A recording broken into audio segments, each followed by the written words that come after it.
First of all, how you feeling? Like, we were speaking briefly off camera about your fly out tomorrow. No, I'll fly out Wednesday. Fly out Wednesday, sorry. A couple of days. How's that now? Is it now starting to kind of build up like, right, I'm actually fighting soon kind of thing? So obviously you have your fight camp, don't you? And you know, is it now settling in? I feel like I've been in camp for about 10 years. I found out about this at the end of November because I originally thought the date was going to be late January. Got to Christmas, I think the day before Christmas, and I found out that it wasn't January, it was March. So I'd done 4 weeks by Christmas, so I haven't had to worry about my fitness. It was there by the new year. My weight has been good the whole camp because I've had a long time to prepare. So we've been able to pace the camp very well how we want it. Like, I've never really had that luxury. So yeah, I'm in a good place. I'm in amazing condition and stuff. I just can't wait to get my body over the finish line and get out to LA. And yeah, like they say, the city of dreams. I'm there to change my life. Just going back on the camp, obviously, when you get one date and then you get pushed back, is there a fear of like overtraining? Do you have to? That's what you got. Yeah, so you like. That's why I said we've been able to pace it right. I'd done 3 or 4 weeks by Christmas. It was like the day before Christmas, I think. So that just allowed me to have a Christmas dinner, you know, and I eat what I wanted over the Christmas period, as long as I was still training. Went into the new year, I weren't no heavier than what I was before Christmas. So yeah, we've just been ahead of the game, and we've worked really hard for a long time, and now we're nearly there. When the opponent was put to you, because obviously, do you remember we spoke a couple of years ago at a course of Pier, and it was like at that time it was trying to like get one of those big British names, Conor Byrne or Chris Congo, etc. Yeah. You know, you've had one, but like now you've got like your super fight, so to speak. That's it. Is it like now a relief that you're now getting taken seriously, whereas you know before you obviously you weren't out there compared to like the Conor Byrnes of the world, but you're quietly doing your business. You know, you must feel this. Yeah, I'm not going to have the luxury of being looked after. I haven't been looked after in my whole life. I've been looked after, like had good opportunities from my management team, and obviously I'm promoted by a great company now. But I've never had anything given to me. I've never had like hand-picked opponents where it's going to be dead certs and stuff. So the answer's always yes. Like, people who know me know that I would always accept a fight against Vergil Ortiz. It's an unbelievable opportunity, an opportunity that hardly ever comes around in a career. So extremely grateful to everybody that behind the scenes that have been able to secure me this, and that being Team Ortiz himself and Golden Boy Promotions, obviously Eddie Hearn at Matchroom that have done great negotiating this, and obviously MTK. So there's a lot of people behind securing me this. Ever so grateful because this is huge for me, my family. Like, I'm in a family business, so yeah, I'm buzzing. It's life changing, really. If you beat him, it would be, wouldn't it? That's it. This is, like I said, opportunities like this don't come around very often, and I don't think there's many people that would accept the fight against Ortiz. Like, in fairness, I'm getting a lot of credit for accepting the fight, but I don't want to be known as brave. I want to be known as, wow, this kid can fight. So I know that everybody's going against me. A lot of people are going against me for this. That don't matter. I'm focused on myself. I know that I'm capable of pulling off an upset, and yeah, like I said, I'm obsessed with proving people wrong.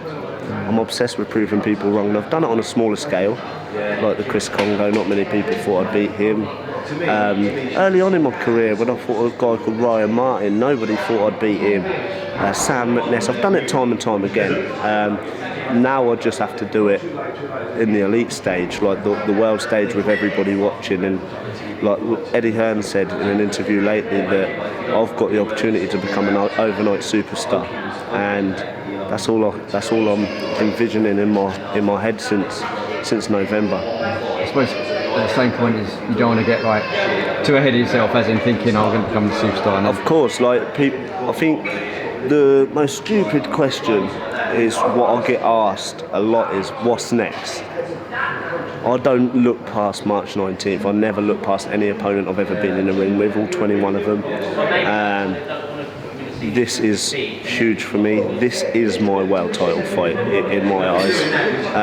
I know I've got it all to do, going into the Lions Den and stuff like that. So when people say what's next, nothing's next. I don't look that much. Don't have a clue. Don't care what happens March 20th, March 21st, March 19th is my night. And yeah, like I know after beating Ortiz, it's going to be unbelievable things. Firstly, I deserve a little meeting with my promoter, but yeah, let me get the job done. That's all I'm focused. Like I'm really tunnel vision now, if you can notice. If you can tell, I'm really tunnel vision at the moment. A couple of days left until I get on that plane, and once I'm there to change my life. So you're fighting the away corner. It's going to be quite hostile. He's got like a big fan base.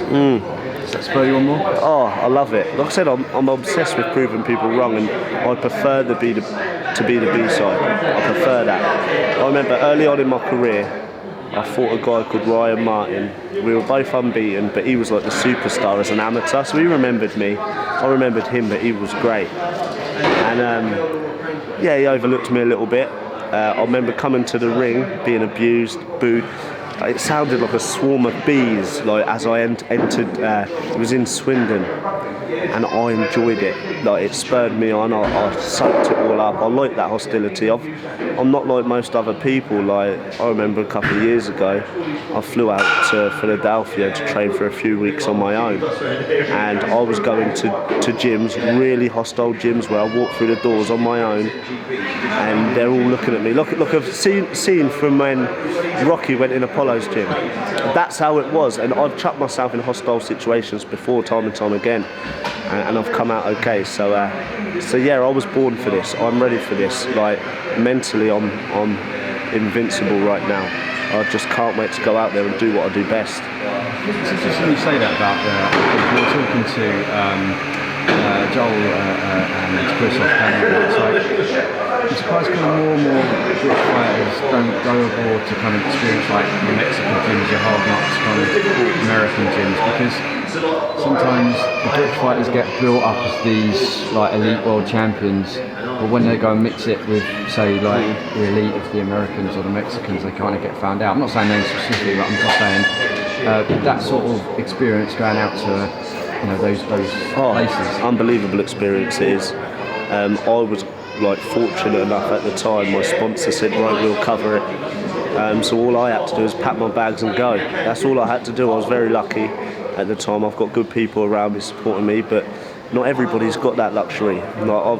There's been times in my career where I haven't had no sponsorship. I quit my job 4 years ago with no sponsorship and a daughter at home. Like that was like the hardest decision I ever made. So like as time's gone on, I've been well backed. As every fight's gone on, every little win, more people get behind me. I'm getting more support from sponsors and stuff, and yeah, I'm very grateful. I'm in a blessed position, but obviously everything that I've got is earned the hard way, and I deserve everything. With the spars out there, were they like real wars? It was, because I didn't go with my coach. I didn't go with my coach, and I was going over there. I remember one time I went into a gym and they was like, "You're not sparring our welterweight." So I was like, "Why not?" And they said, "Because you're not welterweight right this second." I was only probably about £8 above the welterweight limit, but because I weren't there with anybody, they wanted to pick on me. And they was like, "You can spar our light heavyweight." So I had to go. He was on like the US team as an amateur, like heavyweight, and I had to think in a gym full of people waiting for me to get hurt. I put my head guard on and I sparred that light heavyweight and held my own, and then afterwards I earned everyone's respect. But I was there on my own. Like a young lad from Little England went over there, and yeah, the experience that I gained over there, this was 2 or 3 years ago now, but it was an unbelievable experience. It's hopefully more guys kind of do that. Is that something that you're? Again, I'm not talking about like this fight. Would you go again in the future to maybe another? I'll go wherever my dad says. He's sent me to. I've been over to Spain a few times on my own, in good camps, sparring top quality fighters. I've got that ability. He can send me on my own, and and I'll be okay. You know, I'll be okay. Not many people, not many fighters can do that.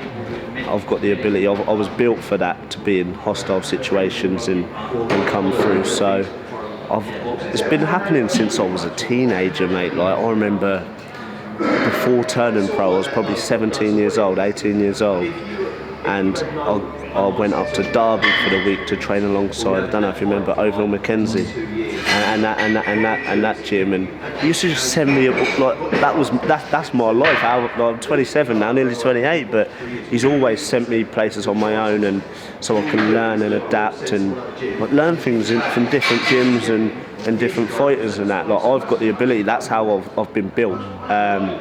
So yeah, it's happened since very young for me, and not many people have the how do I say it, like, they want everything in their comfort zone, and good things don't happen in comfort zones. So yeah, you've got to go out and push it and be in situations you don't want to be in. Just going back to the Vergil Ortiz fight, like, you know, you mentioned this is like your world title fight. Same point is, hopefully he's not going to overlook you, because the pressure really is on him. He's the favourite. You know, you're the underdog. His hometown. So, like, you know, everything kind of points to there's no pressure for, like, kind of you, if that makes sense. Like, I've got it all to gain. The world's watching Vergil Ortiz right now. He's, over the last couple of years, he's really made big noise. He hasn't put a foot. He's shown vulnerabilities, but he hasn't put a foot wrong. There are talks of him fighting Crawfords and him fighting for world title fights in the near future. It's my job not to let him get there. You know, like, I'm that banana skin for him. So although he's very respectful and he's a very humble lad, so I'm not gonna come and badmouth him and say I'm gonna do this, I'm gonna do that, but I'll come respectful but very confident. Is there a rematch for us? Not that I know of. No, I don't. There isn't. Hopefully it'll go well for you, and obviously we'll be rooting for you and stuff. So. When I go out and beat Ortiz, I'm the man over here, and for the first time in my career, I get a say. I'll get a say in, do you know what I mean, in negotiations and stuff, because I've took many fights. As soon as the phone calls, will you fight so and so, before purses or anything like that's even discussed, the answer is yes. I've had to.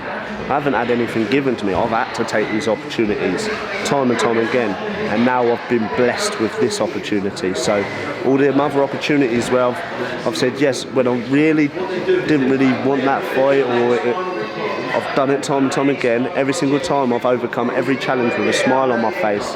Now I've been blessed with this opportunity. So yeah, I'm tunnel vision right now, like I said. Funny, obviously the controversy regarding judging recently. Does that concern you going over there? His home show. He's probably, you know, he's the A side. Does any of that like kind of worry you? That if it goes to a points decision, it was like that before the controversial decision the other week, because I'm going to America to fight Golden Boy's Golden Boy. We know. That's what I mean. In the past, we know, like, you know, regardless like of the, and, you know, you could without kind of saying things that shouldn't. We know, like, it happens everywhere, but you're the away fighter. It's their show. He's supposed to win. If he goes to a points decision, does it worry you? All that I know is the whole world's watching. So people will know. And that's all I've thought about. I'm not letting anything get to me. I know there's been a few bad results over here lately. Don't let it faze me. Like I said, I'm mentally in such a good place. I'm very confident. Mentally bulletproof, as they say. Well, listen, wish you best of luck. So we'll be tuning in. Hopefully you come back with a win. Thank you. For anyone that doesn't, what's your social media? Just shout out. Yeah, obviously I'm Michael McKinson. I'm Mikey the Problem on Twitter and Instagram. Over the last year, since I beat Congo, my Instagram, I've got like a decent support base on there now. I've got my blue ticks when I signed with Matchroom last April. And I didn't apply for no blue tick or anything like that, and I was in the. I woke up one morning. My girlfriend's like, "You've been," because we had spoke about it a few weeks before in like a joke. Went, "You've been verified. You've got a blue tick," and I was like, "No, I haven't. Don't lie. Don't lie." And he's like, "You have, I swear." I looked at my phone. I was like, "Wow." No, like that was signing with Matchroom. I got that, and yeah, I've had a good 12 months, a great 12 months. My career's really elevated, and yeah, now we can. My career really is gonna be amazing after this. Well, listen, it's like everyone talking in the gym, so I'm losing focus. It's a massive fight, and yeah, it's a big platform, and yeah, hopefully do us justice and come back with victory. So thank you very much, man. Appreciate it.